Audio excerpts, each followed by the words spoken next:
Yogi. Yogi, exactly. Jellystone. Right. Thanks, Ranger Smith. Ding dong ditch, huh? Only the Bears. That's so great. I just love that there were 3 Cubs there too. Yeah, just no, getting into super it. cool. Right up on the porch. And then they left, you know. Yeah, so, yeah. No harm, no foul, I hope. All right, let's take you outside. It was a really good day. We lived under the clouds for much of the day. This is the edge of the clouds as they were zipping through the Cascade Passes, looking southeast from our Skycam and Timberline Lodge, Mount Hood National Forest. So again, that's the marine layer, kind of dissipates over on the east side, but they were slow to clear those clouds here on the west side, and that's one reason why we were so cool. 5 degrees below average today with that high of 67 here.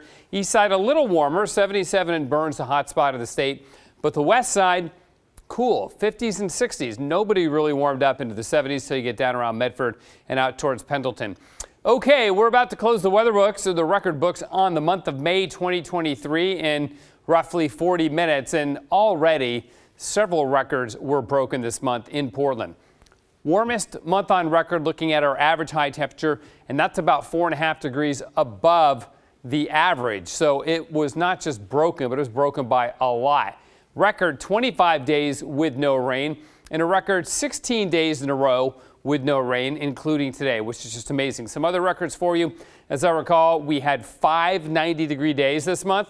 That's a record for Portland. Astoria hit 93, warmest May temperature all time there. So all around Western Oregon, there were a lot of weather records broken in the month of May, all on the warm and dry side. Outside right now, it's 56, so it's nice and cool with a clear sky at the moment, but it took a while for the clouds to clear today, and they will reform around sunrise.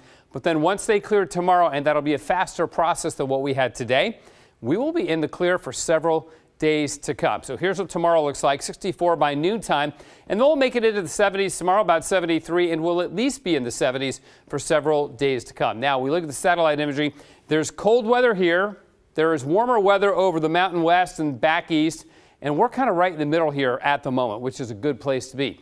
It's Goldilocks weather, if you will, right in the middle. So we've got northwesterly flow right now. That's going to switch as high pressure moves a little bit closer to us, and we start getting a southwesterly flow, so we will begin to warm up a bit. I want to take you on one final spin over the western Pacific and check in on what is now tropical storm Mawar. Was a major typhoon several days ago, missed Taiwan, but is headed right towards Okinawa. Big U.S. Air Force base on Okinawa called Kadena Air Base, so they're dealing with the effects of this storm right now, but the winds are down to 65 miles an hour. It'll skirt to the east of Tokyo, probably produce a lot of rain and some wind in Japan's capital city there. Okay, for us, here's the southwesterly flow.